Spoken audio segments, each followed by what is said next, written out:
ఎందుకంటే దీనిలో ఏ జంతువు పడినా మరగొడ్డు కానీ ఆవులు కానీ ఎద్దులు ఏది పడినా బయటకు వచ్చే అవకాశమే లేదు అసలు. మనుషులు ఈతగానే లేదంటే దీనిలో చిక్కుకున్నారంటే కష్టమే.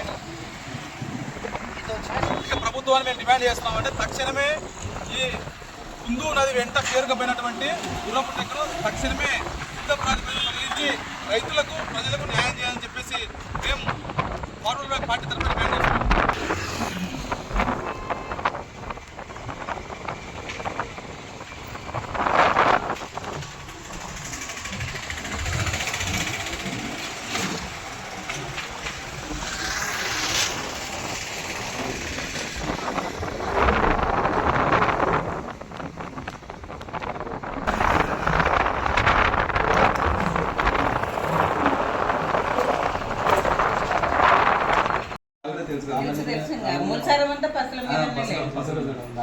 మా వాళ్ళు కూడా ఉన్నారు కదా దాంట్లో.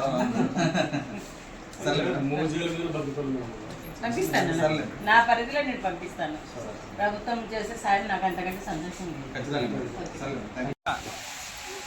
ఈరోజు నంద్యాల చుట్టుపక్కల గ్రామాలలో ఈరోజు వేలాది బర్రెలు అదేవిధంగా జంతువులు జీవాలు ఈరోజు సమీప ప్రాంతాలలో మేత మేసి నీటి కోసము కుందు అదేవిధంగా రకరకాల ప్రాంతాలకు వెళ్ళి నీళ్లు తాగుతుంటాయి.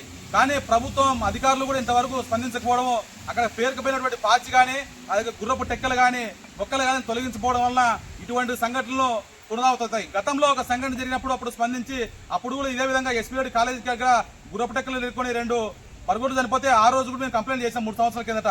కానీ ఇటువంటి సంఘటనలు జరిగినప్పుడు మాత్రమే అధికారులు స్పందించారు. కానీ ఇన్ని వేల జంతువులు ఇన్ని వేల బర్రెలు అక్కడ మేతకు వెళ్తున్నాయి, ఈ సమీపంలో ఇబ్బంది అవుతుందని చెప్పేసి ప్రభుత్వ అధికారులు గుర్తించుకోవడము చాలా బాధాకరమైన విషయం. తక్షణమే యుద్ధ ప్రాతిపదికన కుందు ఎక్కడైతే కుందు బ్రిడ్జ్ ఉందో, ఎక్కడైతే జంతువులు అదేవిధంగా పశువులు సంచరిస్తున్నాయో ఆ ప్రాంతాన్ని అందరినీ కూడా గుర్రపు టెక్కలను అదేవిధంగా కలుపును తొలగించాలని చెప్పేసి శుభ్రం చేయాలని చెప్పేసి మేము డిమాండ్ చేస్తున్నాం. మూలసాగరం గ్రామానికి చెందినటువంటి ఆవుల శ్రీనివాసరెడ్డి అనేటువంటి కుటుంబం గత కొన్ని సంవత్సరాల నుంచి కూడా వాళ్ళకు పాటి ద్వారానే వాళ్ళు జీవిస్తున్నారు.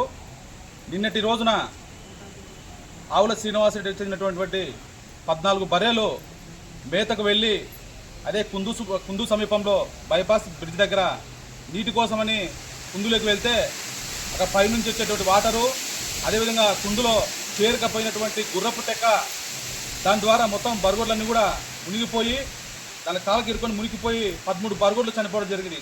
ఇది చాలా బాధాకరమైన విషయం. ఎందుకంటే ఈరోజు చిన్న జంతువులు చనిపోతేనే ఈరోజు బాధపడే పరిస్థితుల్లో వాళ్ళు ఈరోజు పాలమ్ముకుంటూ వాళ్ళ కుటుంబాలు జీవనం సాగిస్తున్నాయి. కానీ ఇది బాధాకరమైన విషయం. అందుకే ఈరోజు మేము ఫార్వర్డ్ బ్యాక్ పార్టీ ఆధ్వర్యంలో ఏవో పుష్పకుమార్ గారి మేడం గారికి ఆర్టీఓ ఆఫీసులో వినతిపత్రం ఇచ్చాం.